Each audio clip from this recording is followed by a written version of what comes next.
that are voluntarily going to be repatriated to Ghana.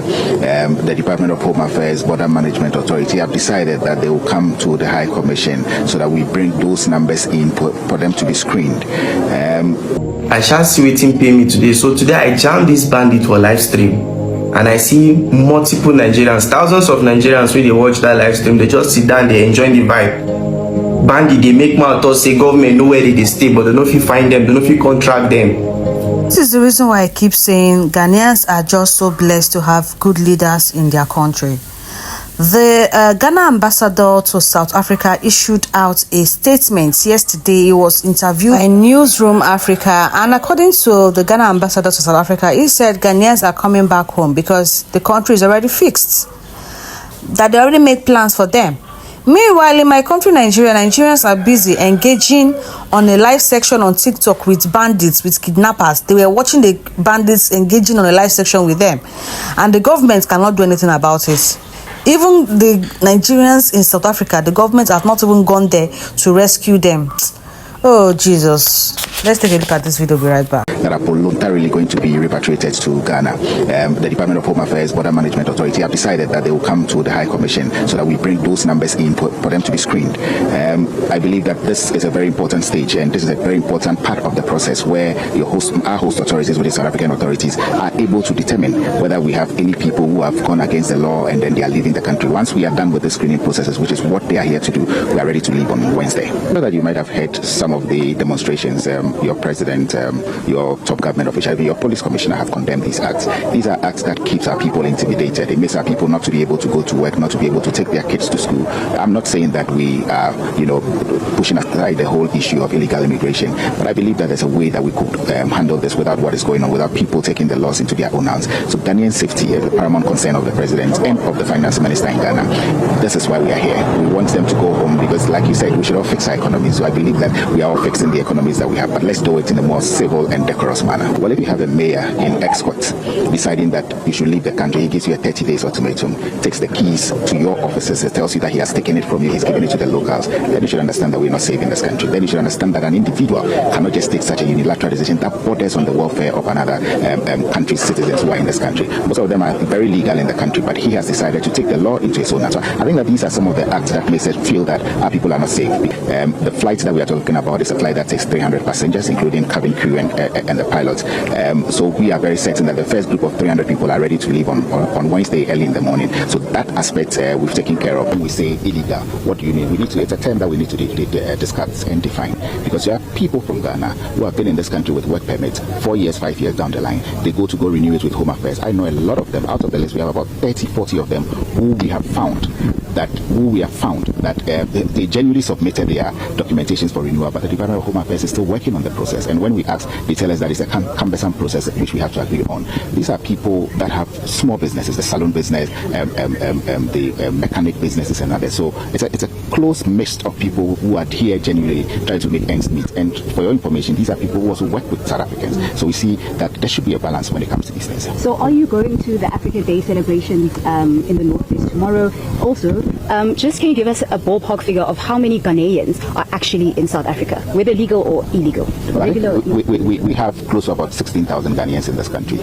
Out of the 16,000, we are getting close to 1,000 people who want to go back home. We've registered 810 currently. We continue to register them, and like I indicated, most of them are in this country legally. Others, their papers got expired and it's not been renewed. I think that the discussion should be about how we grow as a people, as a continent. We are not saying that illegal immigration is not a problem. It's a huge problem, but the approach to which we want to solve it is what we have. You've heard the President of the Republic of South Africa speak to that issue and said, stop the xenophobic attack. You've heard the police commissioner saying the same. The Minister of Police has said the same thing. I've heard other top South African politicians who have said the same thing.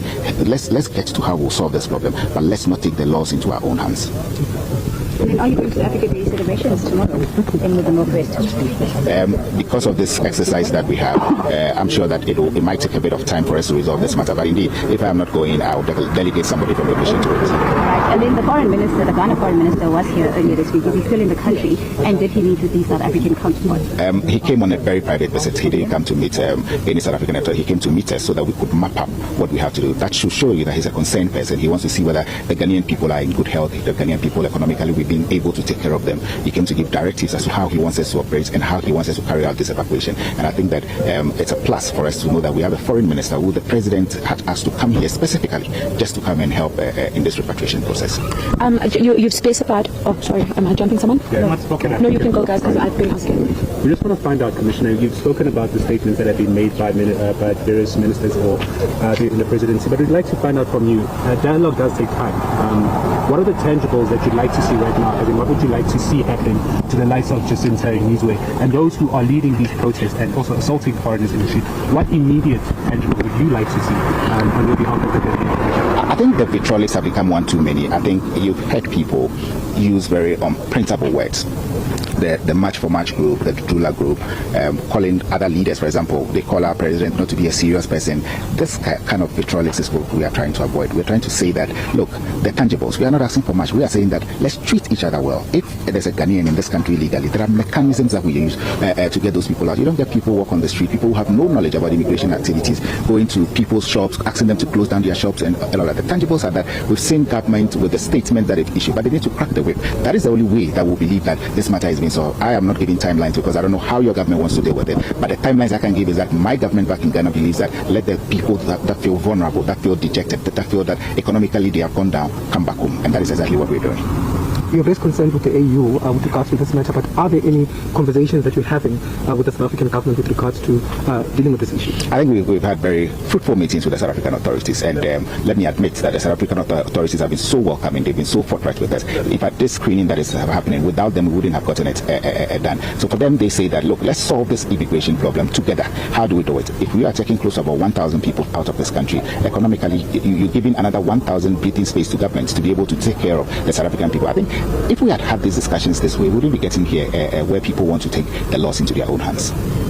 High Commissioner, just on another note, have you been a victim of any xenophobic violence? Well, I think it's not my place to say it here. I know that there have been vitriolics thrown at me. There have been people who have wanted me out of the country, saying the way we are approaching things, we are discussing South Africa.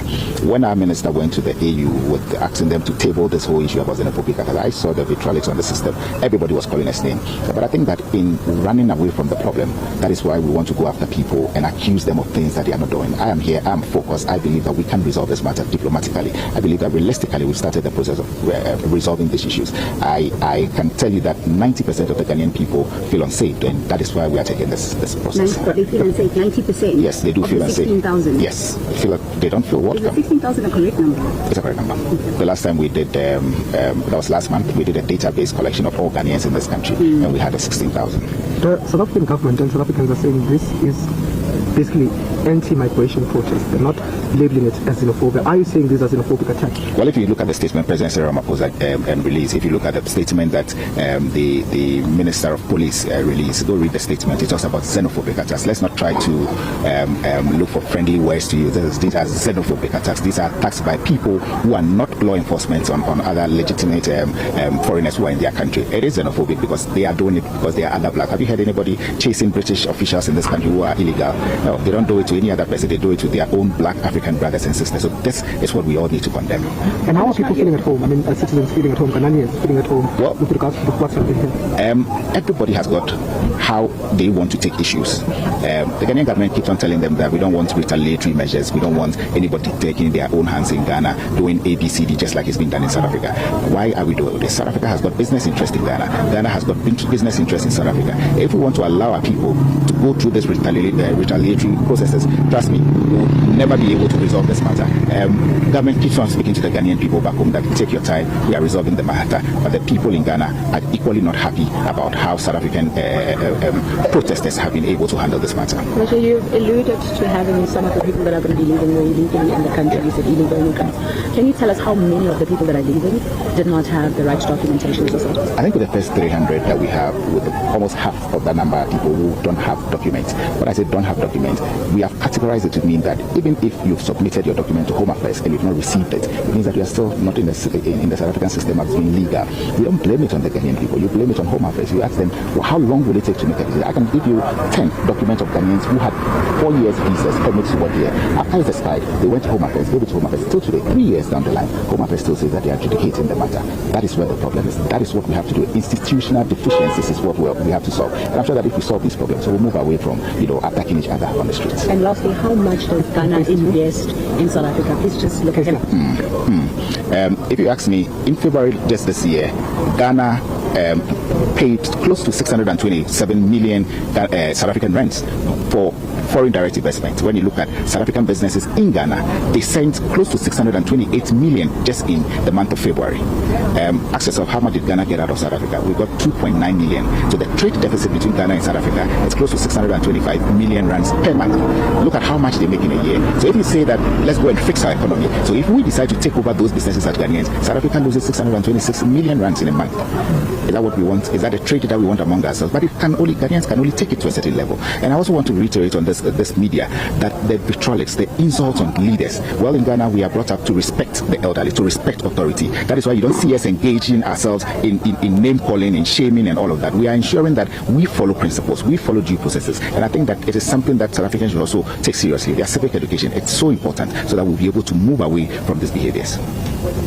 Guys, this is a very serious issue. From the Ghana ambassador to South Africa, you've heard from him. He said even the ones that are living legally in the country, that they are still attacking them, closing down their shops. They're not even allowing them to do businesses.